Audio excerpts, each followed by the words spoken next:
The silence of Wyatt's ranch was a physical weight. It settled in the dust motes dancing in the sunbeams that cut through his sparse cabin, and it clung to the faded chintz curtains his wife, Martha, had hung 5 years ago. He never touched them. He never touched any of her things. Her rocking chair sat by the cold hearth, a silent sentinel draped in a shawl he couldn't bring himself to move. Wyatt lived his life around the edges of his grief, a ghost in the museum of his own past. The fever that had taken her and their infant son had also stolen his voice, not from his throat, but from his soul. He spoke to his horses, his cattle, and the vast, indifferent sky, but the language of men had become foreign to him, a currency for a world he no longer belonged to. His life was a long, unbroken routine of hard work and quiet sorrow, a penance for the sin of surviving. He was a master of his domain, especially with horses. They were the only creatures that seemed to understand the language of his silence. He knew them by the flick of an ear, the stamp of a hoof, the look in their large, dark eyes. Which was why, that morning, the wrongness of it all hit him like a physical blow. The gate to the far pasture was splintered, hanging crookedly on one hinge, and Shadow was gone. She was a wild mare he had spent the better part of a year gentling, a beautiful creature of midnight black with a spirit as untamed as the land itself. She would not have broken the gate. She had been spooked. Wyatt's heart, a slow, heavy drum in his chest, began to beat faster. He saddled his sturdiest gelding, his movements economical and swift, and set out, his eyes scanning the ground. The tracks were easy to follow in the soft earth, but they told a story that made his gut clench. They were panicked, uneven, and they were accompanied by the dark, unmistakable spatter of blood. She was hurt, badly. The professional horseman in him took over, his grief momentarily pushed aside by the urgent, practical need of the hunt. He followed the trail, his mind a cold, calculating machine, assessing the depth of the prints, the frequency of the blood drops. The injury was low on her leg, and she was losing a dangerous amount of blood. For hours, he tracked her, the sun climbing high and beating down on his neck. The trail led him away from the familiar plains of his own land, up into the rocky, unforgiving foothills of the Iron Mountains, a place most folks avoided, a place of bad soil and worse legends. It was here that his horse's tracks began to change. The panicked, stumbling gait evened out, becoming a slow, deliberate walk. And alongside them, another set of prints appeared, smaller, human, shod in worn-out boots. Someone had found her. Someone was leading her. Wyatt's hand instinctively went to the Colt Peacemaker, holstered at his hip, his mind filled with dark possibilities. A horse thief, waiting for her to collapse before finishing the job, or worse, someone using his injured mare as bait. He followed the new trail with a heightened, predatory caution, his movements as silent as the predators he now feared. The tracks led him deeper into the mountains, to a forgotten, box canyon he had never known existed. Tucked against the red rock wall, almost invisible against the stone, stood a remote cabin.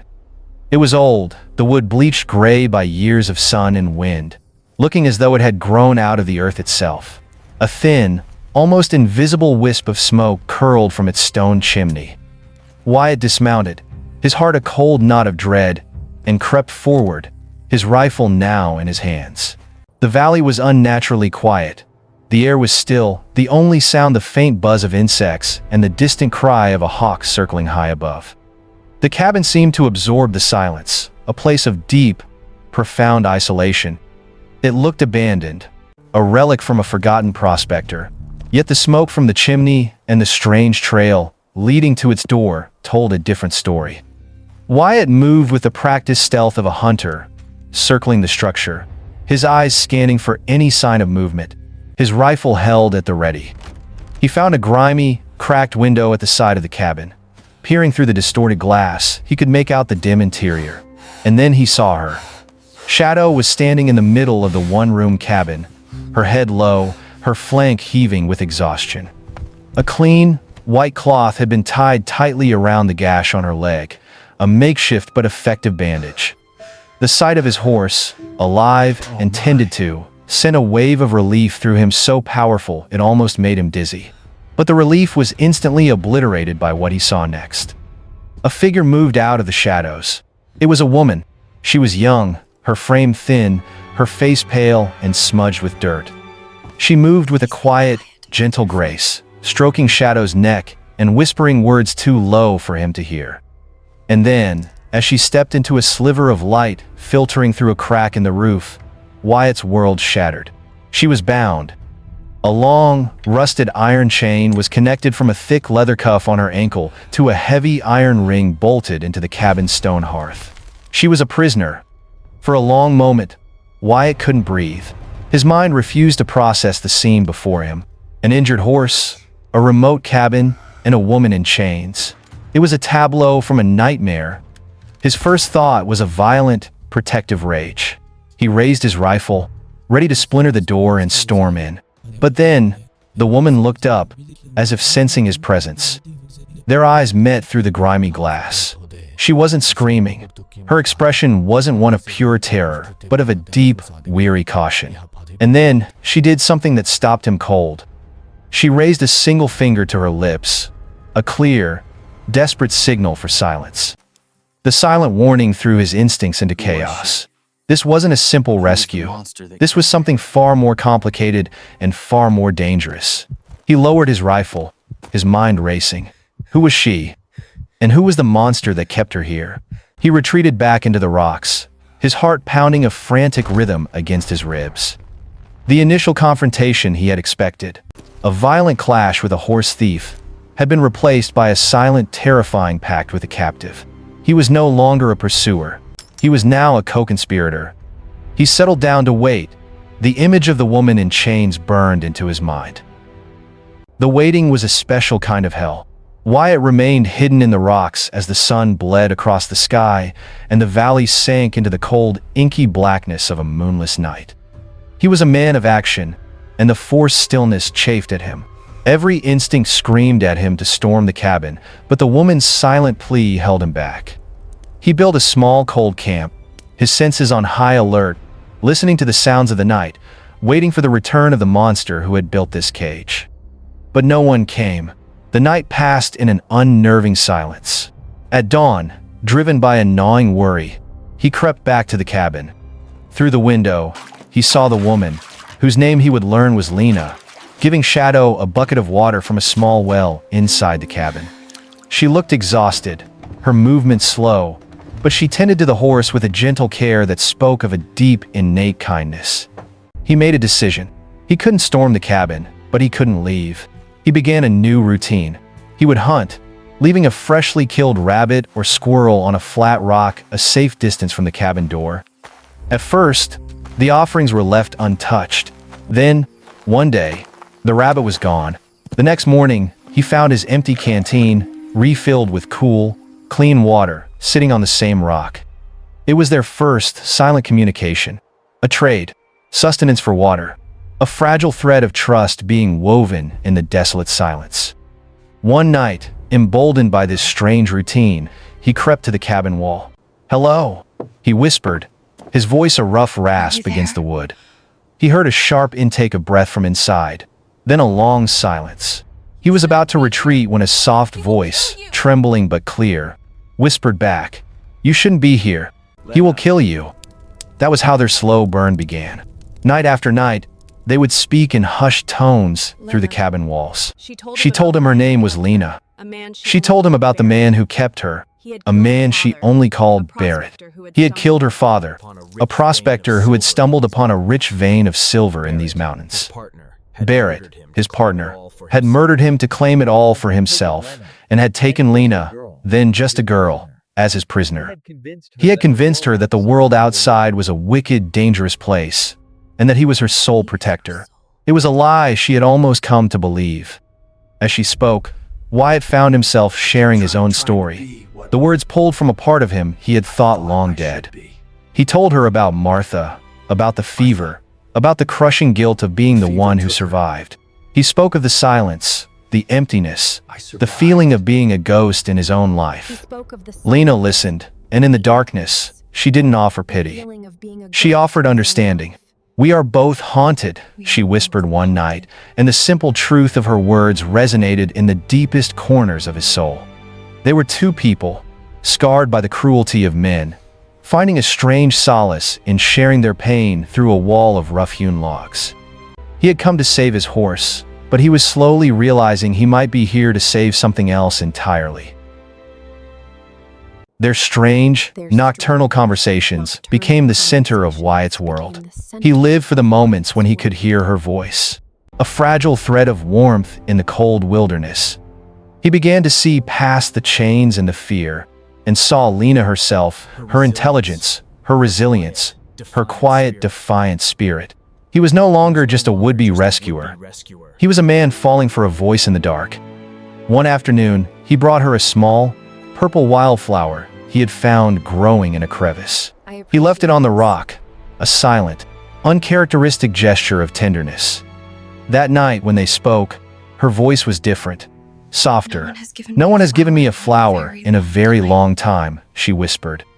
In that moment, a bond was forged that was more real and powerful than the iron chain that held her captive. They began to talk of escape, no longer as a distant dream, but as a concrete plan.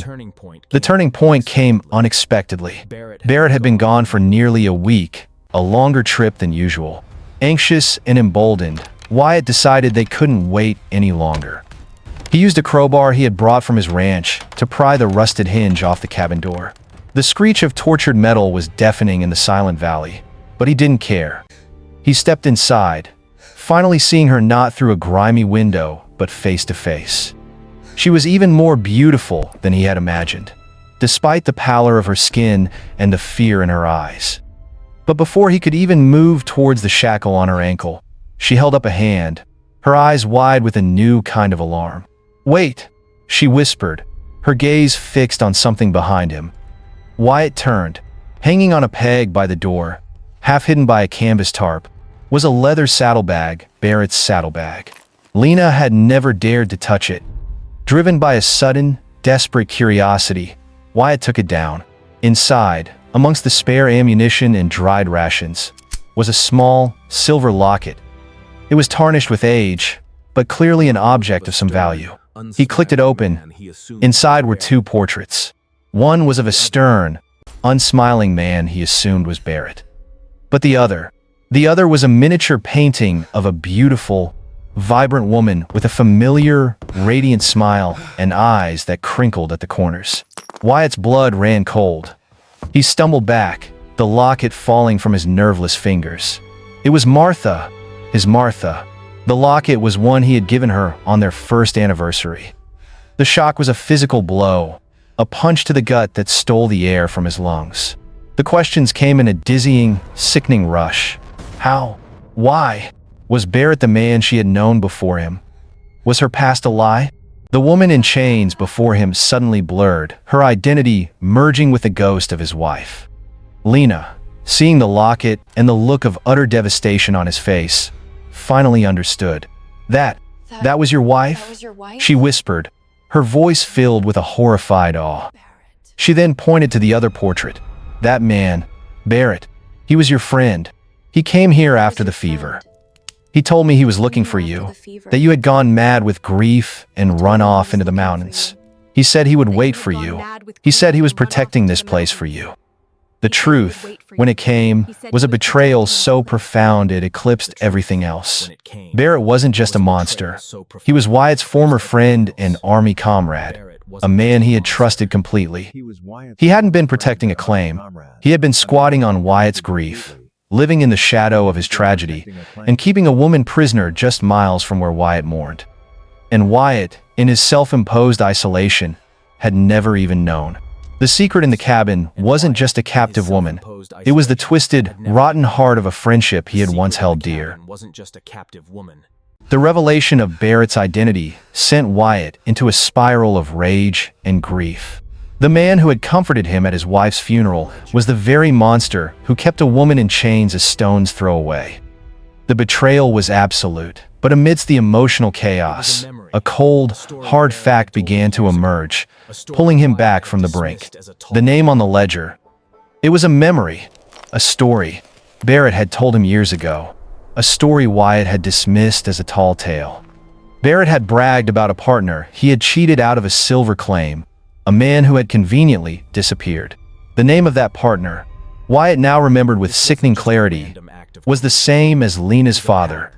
This changed everything. This wasn't just a random act of cruelty. It was a pattern. Barrett hadn't just murdered Lena's father for the silver mine. He had been living off its profits for years, all while playing the part of the loyal friend waiting for Wyatt to recover from his grief. The cabin wasn't just a prison. It was a base of operations, hidden away in the mountains Wyatt had ceded to his sorrow. Lena's fight was now inextricably, personally, Wyatt's fight. Justice for her father was also justice for his own betrayal. He looked at Lena, and for the first time, he wasn't seeing the ghost of his wife. He was seeing a fellow victim, an ally. His grief, which had been a paralyzing force for 5 years, was now being forged into a weapon. "I know him," Wyatt said, his voice a low, dangerous growl. "And I know where he keeps his records." He now had a personal stake in this that went far beyond rescuing a stranger. He needed to expose Barrett not just for what he did to Lena, but for the years of lies that had desecrated the memory of his wife. They began to plan, their two minds working as one. Lena, who had spent years observing Barrett's every move, knew his routines, his habits, his fears. She knew he kept a detailed ledger of the mine's operations hidden under a loose floorboard in the cabin, the very proof of his crime. But she also knew he was cunning, paranoid, and a deadly tracker. They couldn't just take the ledger and run. They had to be smarter. They had to use Barrett's own paranoia against him. The plot twist was no longer just the discovery of a captive, but the realization that the key to bringing down a powerful, hidden villain was right there, chained to the wall. Lena was not a damsel in distress to be rescued. She was the architect of the enemy's downfall. Their plan was simple and dangerous. They wouldn't run. They would wait. They would let Barrett return, and they would take the ledger from right under his nose. The days leading up to his expected return were a blur of tense preparation. Wyatt, using the tools he had brought, worked on the lock of Lena's shackle, not breaking it, but weakening it so it could be shattered with a single, sharp blow when the time was right. Lena, meanwhile, coached him on Barrett's psychology. She told him of the man's obsessive need for routine, his arrogance, his belief that she was a broken, docile creature completely under his control. The decisive action began the moment they heard the sound of Barrett's horse in the distance. Wyatt concealed himself in the rocks above the cabin, his rifle ready, not to kill, but to provide cover. Lena, her heart pounding, resumed her role as the meek, submissive captive. Barrett strode into the cabin, arrogant and unsuspecting. He brought her supplies, spoke to her in his condescending, proprietary way. And then, as was his routine, he knelt down to check the loose floorboard where he kept his ledger and his profits. That was their signal. As Barrett lifted the floorboard, his attention completely focused, Lena let out a pre-planned, piercing scream of terror, pointing towards the window. "A snake!" she cried. Barrett, startled and annoyed, instinctively looked up. In that split second of distraction, Wyatt fired his rifle. Not at Barrett, but at the heavy iron ring holding Lena's chain to the hearth. The bullet struck the stone with a deafening crack, shattering the mortar. The ring ripped free from the wall. Chaos erupted. Barrett, realizing he had been tricked, drew his pistol, but it was too late. Lena, now free, was already scrambling for the open ledger. Wyatt fired again, the bullet splintering the door frame near Barrett's head, forcing him to take cover. It was the diversion she needed. Lena grabbed the heavy ledger and bolted out the back of the cabin, a small exit she had told Wyatt about. Wyatt scrambled down from the rocks, providing covering fire as Lena and Shadow, who had been waiting, galloped out of the valley. The plan had worked. They had the proof. They were free. But as they rode away, leaving Barrett trapped and furious in his own valley, Wyatt did one last thing. He took the locket, the one with Martha's picture, from his pocket. He looked at it one last time, a silent goodbye, and tossed it into the dust of the trail. He was no longer bound to the ghost of his wife. He was riding towards a new future, with a new purpose and a new partner. The sanctuary had been left behind, but a true home was now a possibility. The journey to the nearest territorial town was a blur of adrenaline and newfound freedom. Lena, no longer a captive, was transformed. The weariness was still there, but it was overshadowed by a fierce, vibrant energy. She was no longer a victim, but an avenger. Wyatt, riding beside her, felt a lightness he hadn't known in 5 years. The ghosts of his past were not gone, but they were quiet, their voices drowned out by the promise of a future he had never expected to have. They reached the town of Redemption and went straight to the marshal's office. The ledger, with its meticulous, damning evidence, was all the proof the law needed. A federal marshal, a man of integrity, was dispatched. Barrett, trapped in his valley and blinded by his own arrogance, was captured without a fight. His secret empire of silver and cruelty crumbled into dust. Justice was served. The friend who had betrayed Wyatt was imprisoned. The man who had murdered Lena's father and stolen her life was brought to account. In the aftermath, a strange quiet settled over them. Their shared mission was complete. They stood on the dusty main street of Redemption, two strangers once again, their purpose fulfilled, with no clear path forward. "The mine is yours now," Wyatt said quietly. "You're a rich woman, Lena." She looked at the ledger in her hands, then up at him. "This isn't about money," she said softly. "It was never about money. It was about this." She held up the book. "The truth." She paused, her gaze searching his. "What will you do now? Go back to your ranch? Back to the silence?" Wyatt thought of his cabin, of the empty rocking chair, of the suffocating weight of memory. The thought, which had once been a comfort, now felt like a prison. He looked at Lena, at her intelligent eyes, her resilient spirit, at the woman who had brought his world crashing down only to rebuild it into something new. 1 season later, the old, remote cabin in the valley was gone, dismantled board by board. The silver mine was in full, legitimate operation, its profits being used to build a new school in Redemption, dedicated to Lena's father. And at Wyatt's ranch, things were different. The dusty, faded curtains had been taken down, replaced with bright, clean ones that let the sunlight flood in.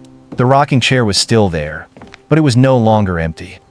Sometimes, Lena would sit there in the evenings, reading. Wyatt found her there one night, as the sun set, painting the sky in shades of orange and purple. He didn't say anything, just handed her a small hand-carved wooden box. Inside, it was not a locket. It was a single, perfectly carved wildflower, identical to the one he had left for her on the rock. It was not a memory of what he had lost. It was a promise of what they were building. She looked up at him and smiled, a real, radiant smile.